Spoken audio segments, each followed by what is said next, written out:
guys. Slightly different layout here than you're used to. Hopefully, here today we're going to be talking about the Bitcoin market here. Let me see if I can adjust these. Say hi, Emma and Ryan. Hey. Right. Let me get live on, just because we're trying to sample with multiple streams here. Going live on TikTok as well. So if you guys want to follow us on TikTok, we're live on Instagram, we're live on YouTube, we're live on X. Usually we do spaces here, but we're trying to do cross-platform so everything goes nice and smooth. So let's start it off as we normally do, guys. Normally we are looking at the markets at the very beginning. So let's jump into that as usual. TikTok, you can't see the market because it's on my phone. So if you are watching on TikTok, jump over to one of the other platforms and you can watch us there. I am currently actually in a long on Bitcoin here. This is for a trading challenge. I believe it's the trading battle that we started here today. Kind of playing around at the beginning of the day here. But Bitcoin is looking pretty dang good for a pump up here. I know Ryan's been hoping for the pump.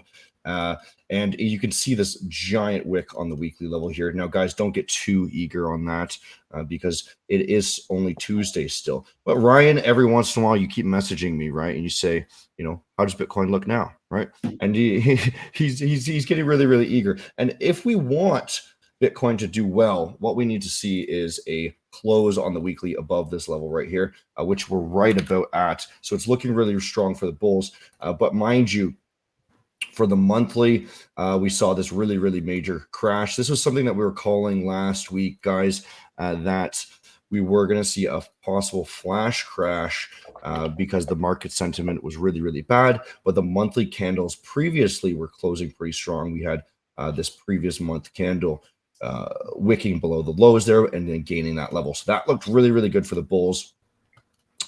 So guys, if you're joining on TikTok, make sure you join on a different platform. We're streaming on 4 different platforms at once. I can't stream my screen right now on TikTok until I get the software for the future. Right. So this looks great coming up on the weekly here. The daily, though, however, it looks like we are going to possibly reject off of these current levels. So that's what we're watching for here today, guys. If we do reject off those current levels and continue to the downside, then we're not going to be able to close above that level on the weekly. And that's the only thing that matters. So come Friday, you guys are going to be looking at this level here, and that's going to determine whether or not you want to go all in on crypto or not. To me, it's looking fantastic. If for some reason we do not close above that weekly level, this is your buy zone right here at 46K, right? We didn't quite hit it. We actually hit this previous wick top right there, and that's where I want to go all in on if we don't. But otherwise, looking really, really good here throughout the midweek. What's your take on Bitcoin here, Ryan? I know you're not too much of a trader. Yeah, the technical side, I don't really, go into too much. What level were you saying if it closes above? I can't see it. My eyes are bad because I'm old. What level was that? Yeah, so we're looking at a level of 57,300 roughly. 50 if it closes above 57. And now something I just realized, guys, you're on anyone watching on TikTok, you're going to have to jump to another screen because you can't hear Ryan's voice at all. I have to do a test run on TikTok just to get the approval. That's why the TikTok stream is a bit different than everyone else's here, right? Yeah, Ryan, it's 57. Okay. 500 roughly. Yeah, that's what we're looking at here. It's actually my take profit on my current long is right at 60 or 57,600 here, because there's a really, really high chance that we get rejected off that level.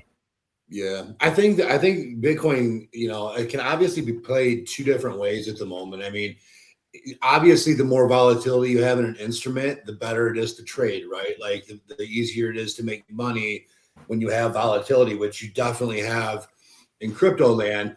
But Bitcoin now also has a massive long-term play for people that you want to do like a dollar cost averaging type thing, or just put money somewhere and just let it ride. I think it's hard to argue that there's going to be another asset class in the next, let's call it like 7 years, let's say till 2030. It's going to be hard to argue, I think, another asset class is going to be able to outperform what crypto potentially is going to do. So That, definitely ways to do it. And I think anyone who is like a short-term trader should be listening to you, Hunter, more than anything, because you literally, I don't know how many calls you've made, but every single one has been right. Yeah. Including, I don't know if you even broadcasted the flash crash, but you guys, like, internally, I remember getting a message from him saying there's going to be a flash crash in Bitcoin. And I'm like, oh, be quiet. No, there's not. And 3 days later, there's a flash crash. So I would definitely encourage anyone on the phone that wants to trade crypto to listen to your calls, because you've been spot on with this stuff. Yeah, since the beginning of the year, guys, we've been doing these spaces every single week. And that's all you're going to get is a once a week update. But internally, I like to give little tips to Ryan and Emma here. Guys, let's look at some past cycles here. Again, if you're on TikTok, please watch on a different platform. We have many of other platforms so that you guys can actually see my screen and you can hear the other guests' voices. TikTok is just there because I have to have it there for today. So let's look at previous cycles here. Let me close all this garbage around so you can see the screen easier. Okay. So we're going to compare this a little bit to the past cycles, right? We could basically see only the most recent cycle here in the past, right? And it is very similar thing is happening, right? With the last cycle, we had a very, very fast come up. Now, then we had that flash crash. That flash crash was instigated by the COVID announcements and all this jazz, right? And then it was bought up super, super quickly. The current cycle looks super, super similar to that. We had an amazingly fast come up, right? And this is part of the reason why we were thinking of another fast crash. Last time it was much, much faster. This way it was a little bit slower. We had some consolidation. We weren't able to get those highs. So new highs that were very obvious new highs, right? And this is part of the reason why we wanted to get lower buys. We want to really prolong the amount of time that people can accumulate before we go to these new highs, right? So crypto market is very much a 4-year cycle. It goes like that over and over and over again. People keep thinking it's going to extend. It's not extending. Every single time it's 4 years pretty much on the dot. So if we're very fast at the start of the 4-year cycle, getting to these new highs, right? Then we're obviously going to take a long time waiting around. If we look at Bitcoin on a different chart, let's look at one of the dots. I think this is, no, this is not it, is it? How is that? That's Bitcoin dominance. What's the ticker for the history of Bitcoin? I might have to go back. No. Where do I have it here? Somewhere on the side. It's been a long time since I looked far back.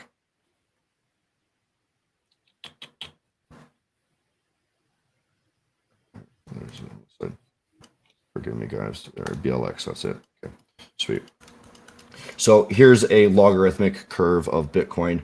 Now, when you've seen these other cycles that were just kind of smooth come ups, then there wasn't much of a crash, right? It was a very smooth come up. This one was a very smooth come up, but then we see these fast ones, right? And obviously they're going to go a little bit longer each time because a little bit less gain and a little bit longer each time, because that's just naturally the way things have to go when you have more participants in the market, right? So we had this really, really fast come up. We had to have that pullback, really, really fast come up, and then we have to have a little bit of pullback. So guys, the 4-year cycles, always the same amount of time, right? Always the same amount of time. So that's why we're not going to be hitting that high probably until next summer, right? And that's just the way that we want to time those things out. So how do we kind of play these cycles? Bitcoin and crypto market is very, very much correlated well with altcoins. Now, guys, when you're trading altcoins, which coins you want to pick and whatnot, really comes down to, first of all, you need to be looking at Bitcoin. If Bitcoin is bullish or going cross, right? If it's stable or bullish, generally you can start thinking about getting into altcoins. Now, the way things go in the money order flow is, first we have We have Bitcoin starts making money because it's the most stable, right? People put their big money into Bitcoin. And then after they've made, if you think about it logically this way, after they made a lot of money that way, they're now willing to diversify, right? They're now willing to take some more risks. Nobody with millions of dollars is going into Shiba Inu, right? Nobody's going into Pepe. Nobody's going into Dogecoin right off the bat. They're starting with Bitcoin. They're waiting until the market stabilizes, and then they're going to go to Ethereum. And what's another major one here that you guys like that I can't think of here? Solana. There you go. Solana. These other like large caps, right? And then it's going to trickle down, right? And the coins by the end of the cycle, once the Shibas and the Doges and the all the cat and dog coins, right, start mooning. That's when everyone takes all of their profit. They get out of the market completely. There's nothing riskier than betting on a cat picture or a drawing of a rock, right? NFTs were ridiculous last cycle. Drawings of rocks going for millions of dollars. When you're seeing shit like this, that's how you know the cycle's over, right?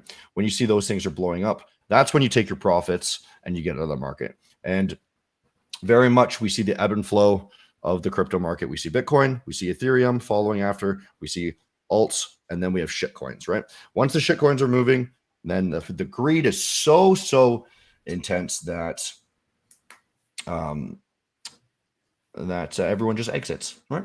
And then the market resets after a prolonged period of downtime. And you guys can see this as a fact with every single market cycle so far.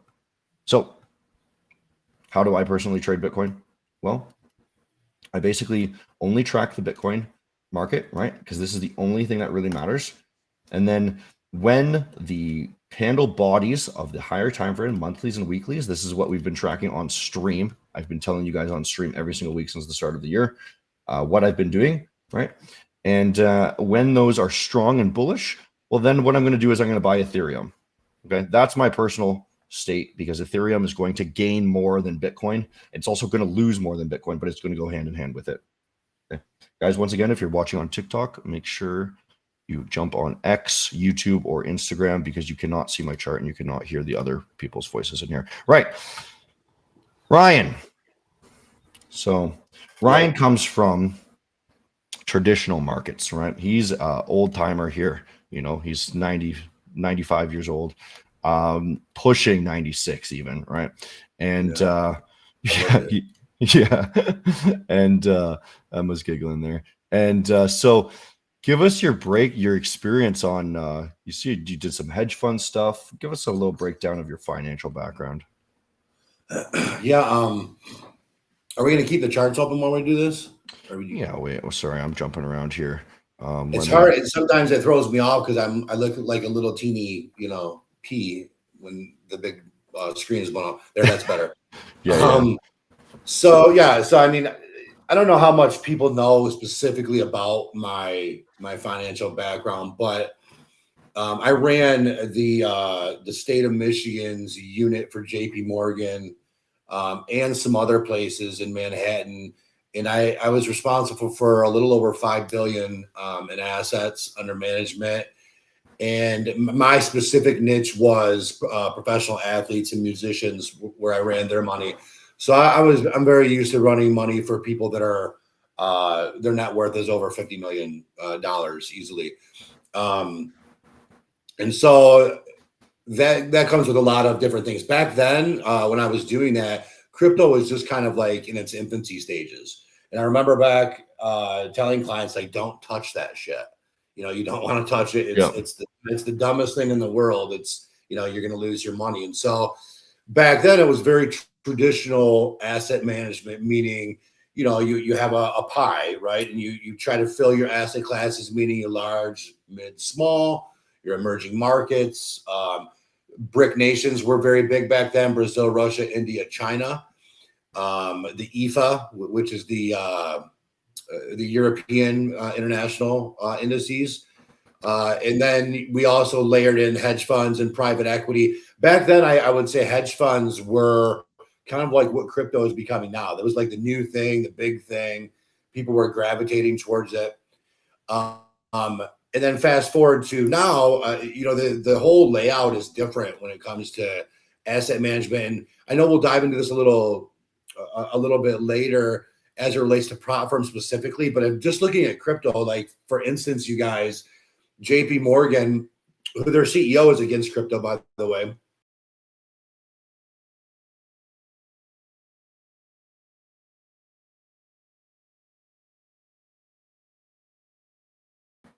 Took their real estate allocation for alternative assets down to zero, and they moved all of that allocation to crypto. So they're a believer in it as well. So that's kind of, my background is traditional money management for ultra high net worth families and people. Awesome, Ryan. Yeah. So very different class of people, largely crypto-based people are kind of younger crowds trying to strike it rich, grow their wealth instead of maintain their wealth. So can you expand on your experience with crypto versus the traditional markets and how you're navigating the crypto market? Yeah, I mean, I was new to crypto. Like I said, like I mentioned, I was not a believer in it at all. I was a complete seller. And now if you were to ask me what I think the future is, I think eventually the world probably just operates on crypto. I think it becomes like the currency of the world. And so I think there's a massive opportunity like none other. Now you have these ETF funds and so on that are driving money. And so it also becomes like a supply and demand thing, right? There's only so much Bitcoin out there. I think out of all the Bitcoin, only like 10% of it is actually traded. Most people just hold it. And so, mining obviously becomes a big player in that. And by default, it has to drive the price up. So I started becoming a little more familiar. Again, when I was doing like money management, people didn't want to touch that. And even now, people that want to conserve their wealth will say, I don't want anything to do with crypto. I'm looking for conservative preservation of capital. Well, crypto is an allocation that I think you have to have. I think people are foolish. It's completely foolish and irresponsible not to have an allocation to that with a portion of money. And so as time went on, I started to kind of dabble or dig into Bitcoin, like maybe not as early as you guys did, but probably like the later part of like 2017, 18, 19, I started to pay a little bit more attention to it. And then I started to go into Bitcoin when it was, what was it, like 2 years ago, it was like 17, 18,000, something like that. So that ended up being, a smart thing to do. And I think the long-term play on it is massive. I think that if you're an investor and you have a portion of money that you don't want to trade, you just want to set it somewhere, and you don't want to touch it, and you're not going to need to touch it for 7 or 8 years, I think that's a very smart place to put it. Yeah, right on. So let's discuss then what would be your investing strategy for Bitcoin then? Long-term, short-term, swing trading, positional trading. Yeah, I think, I was thinking about this last night. I think if you're smart, if you're a smart investor, that you don't have one strategy with an asset class that just has nothing but positives, I think, coming in the future. I think you do all. Meaning, I think you trade it with some of your money. You trade it on a daily basis, or listen to the calls like you're making and getting moving in and out, because it has the volatility, and with the volatility, it's a healthy instrument to trade on leverage. When there's volatility like that, you can make a ton of money. But I also think it warrants having money that that you just put there for the long term.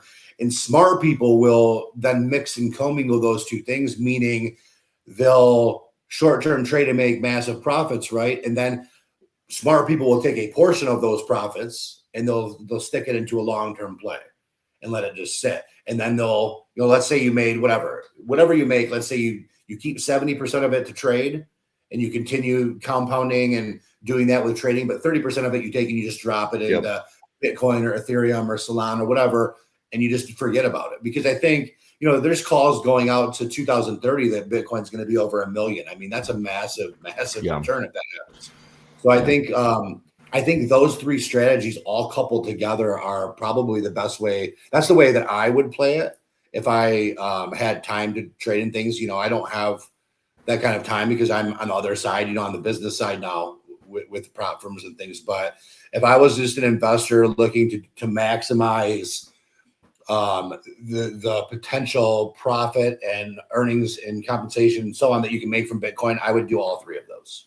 So what's your take on utilizing that 30% to just trade on a prop firm then, instead of actually trading, what about investing on a prop firm? Do you think that's a viable option?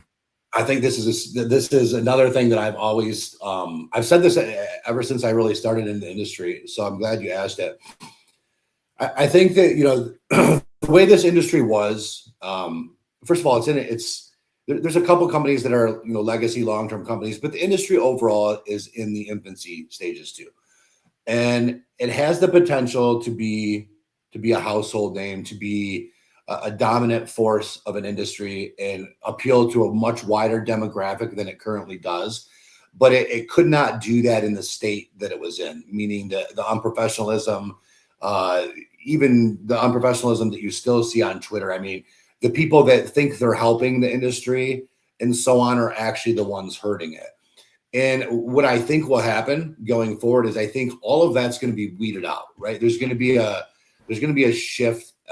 And the strong companies, the ones that are healthy financially, those are going to be the ones who stay. And so what I think is going to happen long term is I think that any smart investor is going to, we talked about that pie, like that allocation of your pie, where you large cap stocks, mid cap, small cap.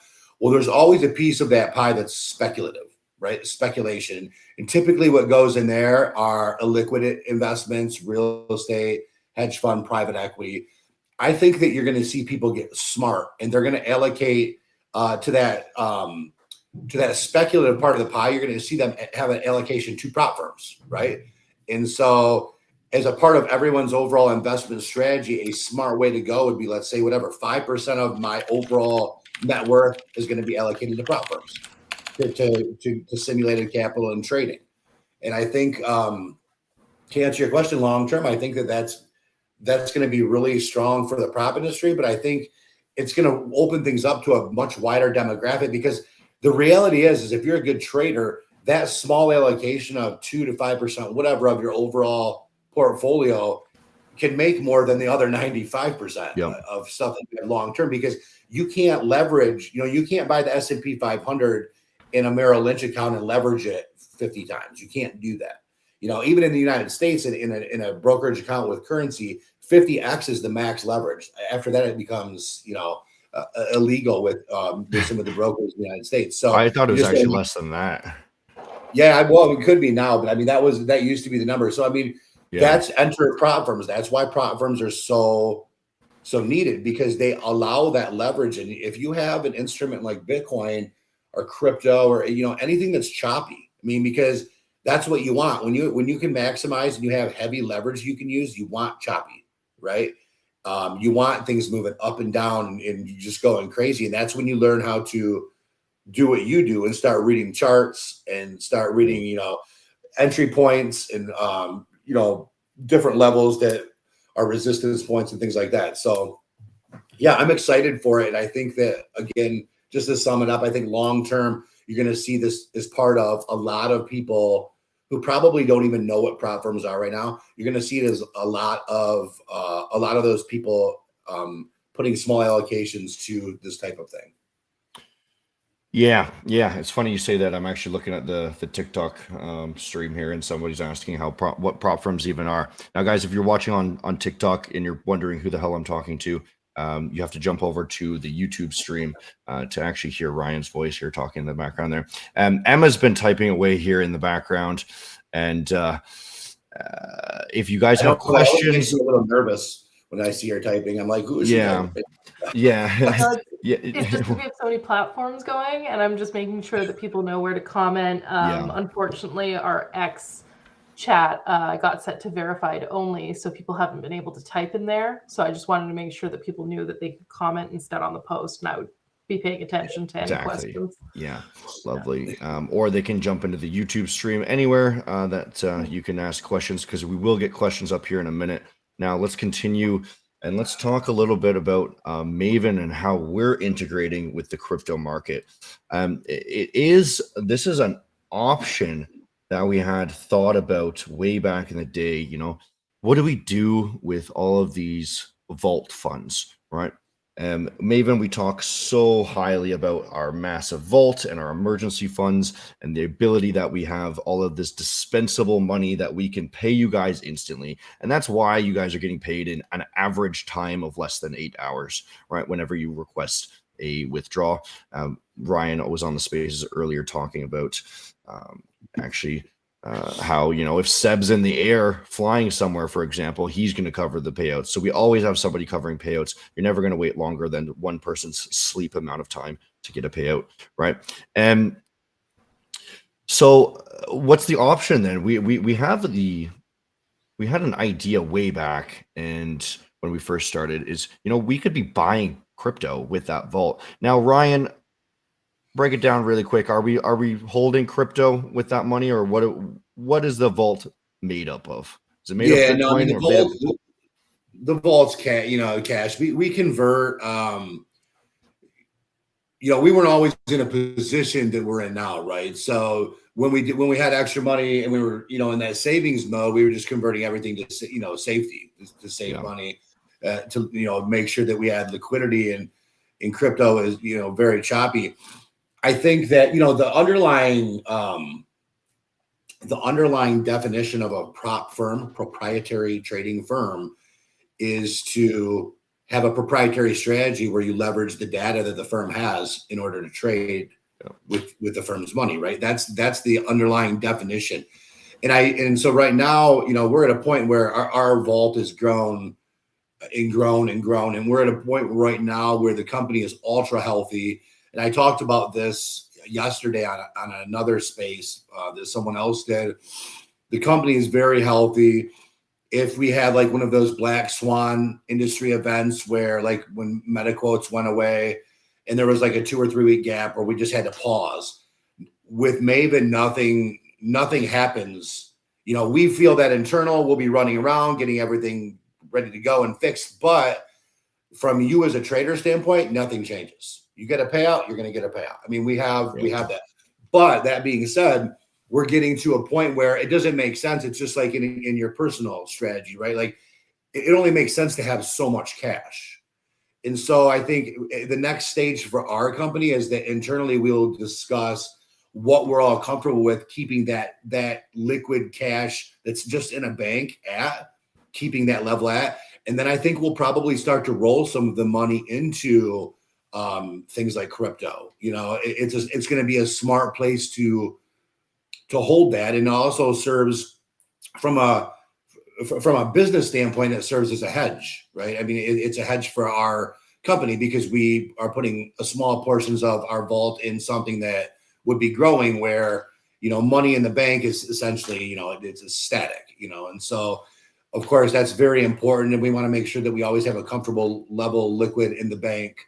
But I think, to your point, I think in the future we will slowly start to incorporate different strategies that will help maximize the return on, you know, funds that we just have sitting here as, you know, a rainy day type situation. Yeah. That is ultimately the best answer I could have heard, because now you've classified it as not just a crypto investment.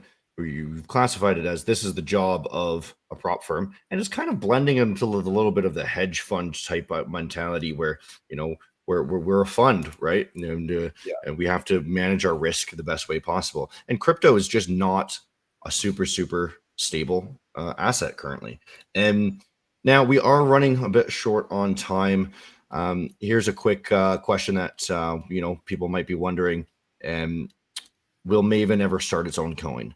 And personally, my view on that is, originally I really wanted to. I thought that was such a cool idea, but a lot of legal problems with that, and ultimately, if you think about it, what would the coin do, right? Ryan, what's your take on that? Emma, what's your take on that? Do we want a coin? I can take the first part. I don't think so. I'm not saying that, you know, there's nothing out of the equation ever. Like, I mean, if we all were to sit down and think, you know, it's the right time for something like that and we want to pursue it, then we would do it. I think at this point, though, that market, the crypto market still there's some consolidation that has to happen. There's too many garbage coins out there right now. That people put money in and they lose. And, you know, what they're trying to do is, you know, everyone's trying to find the next Bitcoin, right? Everyone wants to invest something that's 2 cents and have it be worth, you know, 15,000. I mean, those days probably are I don't know, you would know better than me, Hunter, but probably a little bit over as it relates to well, more or less. Yeah. Yeah. I don't think that money, not that it was easy, but I don't think there's anything that you're going to be searching for where you can be on the right side where it's going to have that level of return as, you know, in the past. So I would be at this point, I think it would be smarter for us to flip money or transition money to smarter investments for our company. And in crypto being one of them, that's already established. And Bitcoin is the one, you know, that's the safe one in terms of not the volatility or the return, but I mean, in terms of the coin itself. And so I think from a company standpoint, I would look at that as a hedge, you know, it is looking at it as hedging. And I think prop firms, there hasn't been a prop firm yet that's fully cracked the code on monetizing and maximizing the data, all the great data that we have. But when that does start to happen, prop firms are a lot more like a hedge fund than people might think. And that's exactly, I mean, a hedge fund would love this scenario to have all this great data and then figure out a strategy to trade around it. So I think that's coming in the future. But yeah, long-winded answer. I'll kick it over to Emma. Yeah, I'll just play off of what you said, Ryan, which is there's just too many coins in the market right now. It's so saturated. And unless you have a good and solid purpose for something that you're putting out, there's not really much point to it. So just rather than flooding the market with another coin that won't serve people at all, we're better off focusing on other things. Exactly. Yeah. You put your eggs in some sort of basket somewhere, and we only have so many eggs, right? So the coin is not in the future for at least the foreseeable future. Guys, thank you so much for that answer. You know, whether it's coming from, you know, Ryan's hedge fund experience, or, you know, my trading background, or any of the other skills that all of our other exec staff here, we are managing those vault funds properly, and we look to be expanding them into some sort of the crypto space, some sort of other spaces over time. But rest assured, all of those funds will always be safe for you guys to get the payouts. Now, guys, let's skip over, you know, how do we want to be trading these markets? We're running out of time. Let's jump into any questions, Emma, and we can continue this on the next massive red crash day. I'm sure people want to jump in on crypto talk every single time there's a bull candle or a bear candle. Yeah. So we got a couple questions on a couple different things. The first one is just kind of what our runway is for our vault. How many payout cycles can we cover? Just the situation with that. We've kind of talked about this before, but if you could just like briefly touch on that. Sorry, Ryan, you might want to take this one. Oh yeah, you handling payouts. You had bad audio, so can you repeat? Oh, I'm sorry. In all fairness, there's like a monsoon going on outside of my house right now. So my internet, I don't know if it's the internet. So can you just repeat it? Yeah. So they were asking about our vault and how we can cover payouts with it, essentially. Just how long we have to cover payouts. In terms of the vault, like our liquidity? Yes. Yeah. So, I mean, I won't get into like specific numbers. What I always like to do in the way that we answer this question is you as a trader should feel comfortable that we have a lengthy period of time that we could cover payouts. And I don't think just because a prop firm is bigger, for instance, doesn't mean they have more liquidity. What they have is more huge, massive payouts and probably less liquidity. So where we're at, and we're a good sized firm, but where we're at is we do have probably as a ratio more liquidity than most, and so we can definitely withstand like 2, 3, 4 storms in a row if we needed to. So I think that if anything, if someone's looking to try a new firm out or add to your allocation of prop firms, or someone's new to the industry and you're looking for a safe firm where you know that you're not going to have to screw around with payout denials and delays and things like that, I think that, we are an obvious choice that someone should consider. So yeah, I think, ultimately to answer that person, we are a very, very healthy firm. And I would say we are in the upper echelon of healthy firms. There's a top 5% of healthy firms. We're in that category for sure. Yeah.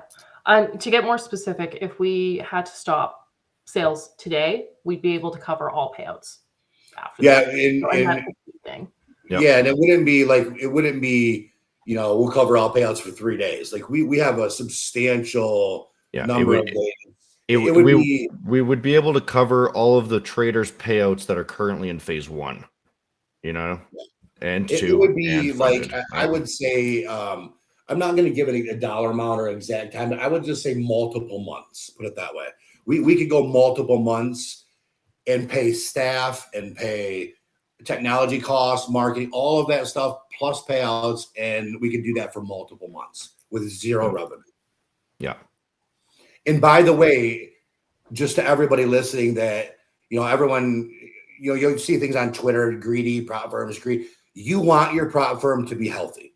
You want your prop firm to be profitable. You want them to have liquidity. You don't want them to be buying Ferraris and Lamborghinis. I get that, but you want a healthy prop firm because that ultimately means you don't have to deal with any bullshit when you request a payout.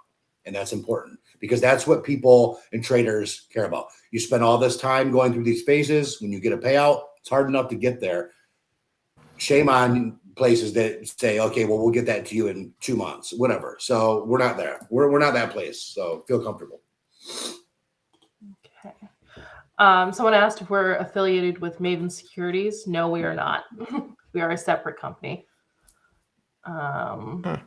Yeah. Another one is just asking generally about why the stocks fell. But I think someone's already kind of covered that for them, talking about the Bank of Japan and their raised interest rate and how that kind of snowballed through all the markets.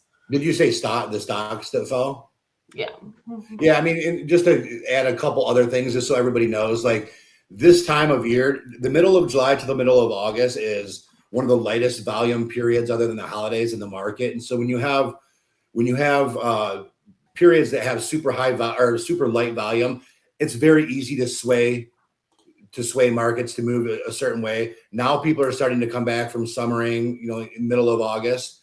The other component of that I would add is this is an election year in the United States, and election years always create massive volatility when it's leading up till November when the election actually happens. So those two things definitely also play a role in that, or played a role. Yeah. We have less questions today overall, so we could probably just wrap it up on there. Okay. Lovely, guys. So I'd love to hear your feedback on this new streaming style here. Obviously, we're going to pan things out a little bit smoother here and get things more and more beautiful every single time. But give us your feedback there. If you guys have any questions for us, you can jump into discord.gg/Maven. We do this every single Monday. Or sorry, it's Tuesday now. Every single Tuesday, 9:30 a.m. PST. That's 12:30 noon in the EST, and a different time for people on the other side of the world. So a different topic every single week, different guests every single week. And I'll see you guys next week. Thanks for tuning in. All right. See you guys. Thank you.